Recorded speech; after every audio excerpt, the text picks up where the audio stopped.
जय शिवराय मित्रांनो, एक व्यक्ती घरामध्ये झोपलेली होती आणि झोपलेली असताना रात्री त्या व्यक्तीला आपल्या घरामध्ये खुडूखुडू असा आवाज आला.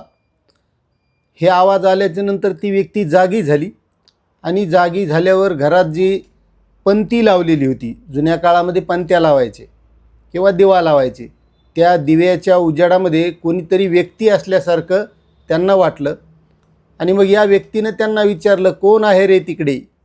तर तिकडून एका व्यक्तीनं आवाज दिला की आम्ही तुम्हाला मारण्यासाठी आलेलो आहोत. तर दुसरा म्हणाला, आम्हाला तुम्हाला यमसदनी पाठवायसाठी धाडलेलं आहे. मग ती व्यक्ती म्हणाली, मी तुमचा काय गुन्हा केला आहे की तुम्ही मला यमसदनी पाठवणार आहात, तुम्ही मला मारणार आहात, त्यामुळे तुमचा काय फायदा होणार आहे? तर तिकडले व्यक्ती म्हणाले की तुम्हाला मारल्याच्या नंतर आम्हाला 1,000 रुपये मिळणार आहेत. मग ही व्यक्ती म्हणाली, अरे वा, मी तर आत्तापर्यंत तुमच्यासारख्यांची सेवा करत आलो, तुमच्यासारख्यांसाठी माझं आयुष्य घालवलं, आणि जर 1,000 रुपयासाठी तुम्ही एखाद्या व्यक्तीचा जीव घेत असाल आणि ती व्यक्ती मी आहे की ज्यामुळे तुम्हाला 1,000 रुपये जर मिळणार असतील, तर या, माझं धड आणि शरीर वेगळं करा, मारा. माझा तुम्हाला जर फायदा मिळत असेल तर नक्कीच मारा. हे ऐकल्याच्यानंतर त्या व्यक्तींचे डोळे उघडले. केव्हा ही अशी कशी व्यक्ती आहे की ही आपल्याला स्वतःच मारा म्हणते म्हणून, आणि यांनी गोरगरिबांसाठी काम केलं आहे असं सुद्धा सांगते.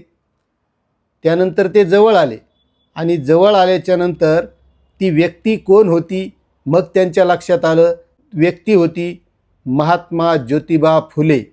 आज त्यांची जयंती आहे. महात्मा ज्योतिबा फुले यांना जयंतीच्या वेळी कोटी कोटी प्रणाम आणि सर्वांना या जयंतीच्या शुभेच्छा. आता ते जवळ आल्याच्या नंतर त्या व्यक्तींचे डोळे उघडले आणि त्यानंतर ते महात्माजींना म्हणू लागले की आम्हाला ज्यांनी आता पाठवलेलं आहे, आम्ही जाऊन त्यांचा जीव घेतो, कारण तुम्ही एवढं चांगलं काम करतात, मग आता आम्ही त्यांना सोडणार नाहीत. पण महात्माजींनी त्यांना जवळ घेतलं आणि असं सूडबुद्धी कधीच करायची नाही, कारण सूडबुद्धी ही चांगली नाही. तुम्ही हे कधीच करायचे नाही असे वाईट कामं. हे सांगितल्याच्यानंतर ते व्यक्ती तिथून पुढं महात्माजींच्या सोबतच राहिले. त्या एका व्यक्तीचं नाव होतं रोडे आणि दुसऱ्या व्यक्तीचं नाव होतं पंडित धोंडीराम नामदेव, आणि ते त्यांच्या सोबतच राहिले. मित्रांनो, हे महात्माजी फुले यांनी असं मोठं कार्य केलेलं आहे आणि आज खरी गरज आहे लोकांना या विचारांची. कारण महात्मा फुले असतील, छत्रपती शिवाजी महाराज असतील, डॉक्टर बाबासाहेब आंबेडकर असतील, अशा ज्या ज्या काही महान व्यक्ती आहेत, या सर्व महान व्यक्तींनी जनतेसाठी काम केले आणि आज खरीच त्या विचारांची गरज आहे. कारण आज तुम्ही बघत असाल सगळीकडे जातीभेद, क्रूर कर्म, क्रूर लोक झालेत, प्रत्येकाला हाव झाली, प्रत्येकाला वाटायला माझ्याकडं पैसाच असावा, आणि पैसाच म्हणजे सगळं काही नसतं. जी व्यक्ती दुसऱ्यासाठी काहीतरी करते, आपला विचार दुसऱ्यांना देते, ते विचार आत्मसात करण्याची आज खरी काळाची गरज आहे. प्रत्येकानं या गोष्टी जपल्या पाहिजेत. पण या महापुरुषांनी ज्यावेळेस समाजासाठी काम केलं त्यावेळेस त्यांनी ना कोणती जात पाहिली, ना कोणती पात पाहिली, सगळे समाज आपले म्हणून काम केलेलं आहे. आणि आज माझी सर्वांना विनंती राहील की यांचे विचार नुसत्या जयंत्या रोडवर DJ लावून, बँड लावून साजऱ्या न करता त्या विचारांनी सुद्धा साजऱ्या होणं गरजेचं आहे. त्यांचे विचार आपण आपल्या आत्मसात करणं ही काळाची गरज आहे. मित्रांनो, मी आज महात्मा ज्योतिबा फुले यांची जयंती म्हणून एक लेख वाचला. त्यामधले काही क्षण आहेत ते मी तुम्हाला सविस्तरपणे वाचून दाखवणार आहे. महात्मा ज्योतिबा फुले यांनी आपले संपूर्ण आयुष्य महिला, वंचित आणि शोषित शेतकरी वर्गांच्या उत्थानासाठी समर्पित केल्यामुळे त्यांना जनतेने महात्मा ही उपाधी बहाल केली. त्यांच्या कार्याचा प्रभाव इतका महान होता की ज्याप्रमाणे गौतम बुद्धांनी डाकू अंगुलीमालाचे हृदय परिवर्तन केले होते, अगदी त्याचप्रमाणे फुले यांची हत्या करण्यासाठी आलेल्या 2 मारेकऱ्यांचे विचार परिवर्तन होऊन ते त्यांच्या सामाजिक चळवळीत सक्रिय झाले. त्यापैकी एक त्यांचे अंगरक्षक बनले, तर दुसरे धोंडीराम कुंभार हे सत्यशोधक समाजाचे पंडित होऊन त्यांनी महत्त्वपूर्ण ग्रंथरचना केली. हे क्रांतिकारी समाजकार्य करत असताना महात्मा फुले आणि सावित्रीबाई फुले यांना पुराणमतवादी लोकांच्या टोमण्यांचा विरोध आणि शरीराचा त्रासाचा धैर्याने सामना करावा लागला, तरीही त्यांनी आपले सामाजिक समतेचे व्रत कधीही सोडले नाही. वयाच्या 21व्या वर्षी ज्योतिरावांना त्यांच्या एका ब्राह्मण मित्राच्या लग्नाचे निमंत्रण आले होते. वरातीमध्ये चालत असताना तिथल्या सनातनी ब्राह्मणांनी त्यांना ओळखले आणि त्यांचा तीव्र शब्दात अपमान केला. तू स्वतःला आमच्या बरोबरीचा समजतोस का? तुला आमचे रीतिरिवाज ठाऊक आहेत का? चल मागे हट आणि सर्वात शेवटी चाल, अशा शब्दात त्यांच्यावर डाफारण्यात आले. या अनपेक्षित आणि सार्वजनिक अपमानाचा तरुण ज्योतिबांच्या मनावर खोलवर परिणाम झाला आणि त्यांनी सामाजिक विषमतेच्या अंतर्मुख होऊन विचार करण्यास भाग पाडले. आपल्याला प्राण्यापेक्षाही हीन वागणूक का मिळते याचा विचार करताना त्यांना जाणवले की या सामाजिक भेदाचे आणि विषमतेचे मूळ शिक्षणाच्या अभावात आहे. केवळ एका विशिष्ट वर्गाकडे शिक्षणाचा अधिकार एकवटल्यामुळे बहुजन समाज शेकडो वर्षापासून गुलामगिरीत अडकला आहे हे त्यांनी ओळखले. जोपर्यंत शिक्षणाची दारे सर्वांसाठी खुली होत नाहीत तोपर्यंत ही गुलामगिरीची बंधने तोडता येणार नाहीत. या खात्रीतून त्यांनी समाजातील वंचित आणि शोषितांच्या उत्थानासाठी आपले संपूर्ण आयुष्य समर्पित करण्याचा क्रांतिकारी निर्धार केला. 1868 साली महात्मा फुले यांनी एक क्रांतिकारी पाऊल उचलले आणि त्यांनी आपल्या घरातील पाण्याचा हौद अस्पृश्यांसाठी खुला केला. त्या काळी पुण्यात पेशव्यांनी बांधलेले अनेक हौद असूनही अस्पृश्यांना तिथून पाणी घेण्यास बंदी होती, ज्यामुळे कडाक्याच्या उन्हातही त्यांना पिण्याच्या पाण्यासाठी वणवण करावी लागे. समाजातील ही अमानवीय विषमता ज्योतिरावांना अस्वस्थ करत होती. म्हणूनच त्यांनी मानवतेच्या भूमिकेतून आपल्या हक्काचे पाणी तहानलेल्या शोषितांसाठी खुले करून दिले. या निर्णयामुळे पुण्यात सनातनी लोकांमध्ये विरोधाची तीव्र लाट उसळली. सनातन्यांनी केवळ महात्मा फुलेंनाच लक्ष्य केले नाही, तर त्यांच्या नातेवाईकांना आणि समाजातील इतर लोकांनाही वाळीत टाकण्याची धमकी दिली. मात्र पुरोहित वर्गाच्या अशा कोणत्याही दबावाला किंवा सामाजिक बहिष्काराच्या धमक्यांना ज्योतिबा अजिबात डगमगले नाहीत.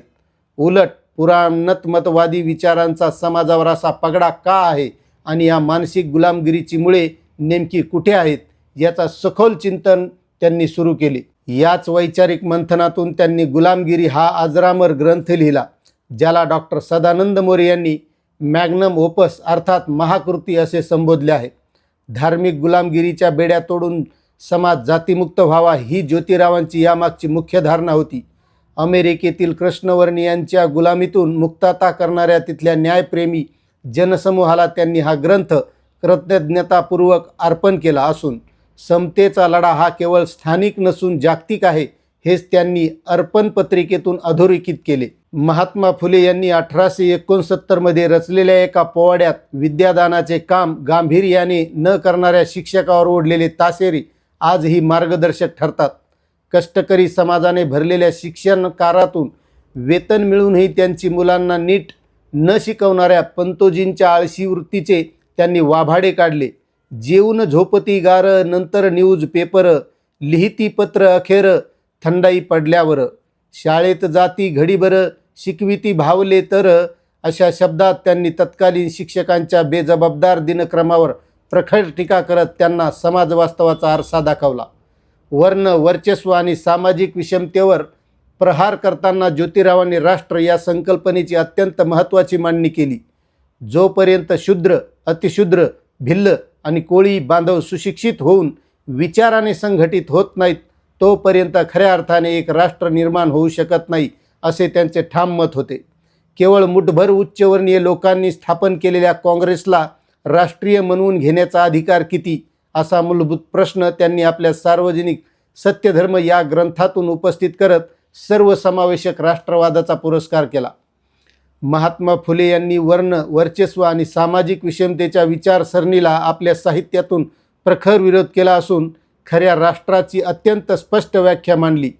त्यांच्या मते जोपर्यंत शूद्र, अतिशूद्र, भिल्ल आणि कोळी यासारखा संपूर्ण बहुजन समाज सुशिक्षित होऊन वैचारिकदृष्ट्या संघटित व एकजीव होत नाही तोपर्यंत देशाला खऱ्या अर्थाने राष्ट्र म्हणता येणार नाही. केवळ एका विशिष्ट उच्चवर्णीय घटकाने पुढाकार घेऊन स्थापन केलेली संस्था संपूर्ण राष्ट्राचे प्रतिनिधित्व करू शकत नाही, असे सांगून त्यांनी समावेशक राष्ट्रवादाचा पुरस्कार केला आणि सर्व घटकांच्या उन्नतीशिवाय राष्ट्रीयत्वाचा दावा अपूर्ण असल्याचे प्रतिपादन केले. महात्मा फुले यांनी ब्राह्मणांच्या जन्मजात श्रेष्ठत्वाच्या कल्पनेला आणि जातीयवादाला प्रखर विरोध केला. मात्र याचा अर्थ ब्राह्मण समाजाचा द्वेष करत होते असं मुळीच होत नाही. त्यांच्या सामाजिक चळवळीत त्यांना खांद्याला खांदा लावून साथ देणारे अनेक जिवलग मित्र हे ब्राह्मण समाजातीलच होते. केवळ विरोध न करता ब्राह्मण समाजातील अनिष्ट रूढीमुळे निर्माण झालेल्या विशिष्ट समस्यावर जाणीवपूर्वक उपाय शोधून त्याचे जीवन सुसह्य करण्याचे कार्यही ज्योतिरावांनी तितक्याच आस्थेने केले. तत्कालीन ब्राह्मण समाजात विधवांच्या पुनर्विवाहावर बंदी असल्याने अनेक तरुण विधवांना सामाजिक अवहेलनेपोटी जीव घेण्यास संकटांना सामोरे जावे लागे. अशा स्त्रियांना लोकलज्जेस्तव अघोर्य पद्धतीने गर्भपात करावा लागू नये यासाठी ज्योतिरावांनी ठिकठिकाणी जाहिराती लावून अशा मातांची गुप्तरित्या बाळंतपण करण्याची आणि बाळाचा सांभाळ करण्याची सुरक्षित सोय केली. सावित्रीबाईंनी या बालकांच्या मातेच्या मायेने जवळ केले आणि यातूनच एका मुलाला त्यांनी यशवंतराव नावाने दत्तक घेऊन आपला वारसदार केले, जे फुले दाम्पत्याच्या अफाट मानवतावादी दृष्टिकोनाचे जिवंत उदाहरण ठरले. आजही ज्योतिबा फुले आणि सावित्रीबाई फुले अजूनही म्हणजे आजच्या काळातही प्रेरणा ठरतात आणि त्यांनी घालून दिलेला शिक्षणाचा पायंडा असेल अथवा शिक्षणाचे महत्त्व मी माझ्या परीने पुढे चालू ठेवण्याचा प्रयत्न करणार आणि तुम्ही देखील ते करावे अशी माझी विनंती आहे. मित्रांनो, याच विचारांची आज खरी गरज आहे. हा लेख वाचल्याच्या नंतर डोक्यातून मुंग्या निघाल्यात. आज काय चाललंय आपल्या राज्यामध्ये यावर आता प्रत्येकानं विचार करणं गरजेचं आहे. तुम्हाला जाती जातीमध्ये विखरून ठेवलेला आहे. त्यामुळे हे सगळ्या जाती पाती सगळ्या विचारून अशा महामानवांचे विचार या डोक्यामध्ये घालणं गरजेचं आहे. त्याशिवाय आपली ही जी चाललेली व्यवस्था आहे ही नीट होणार नाही. आपण इकडं जातीवादात भांडत राहू आणि जे राज्यकर्ते आहेत ते मजा मारत राहतील. त्यामुळे हे विचार आपल्याला घेणं गरजेचं आहे. पुन्हा एकदा महात्मा ज्योतिराव फुले कोटी कोटी प्रणाम आणि सर्वांना जयंतीच्या हार्दिक शुभेच्छा. धन्यवाद.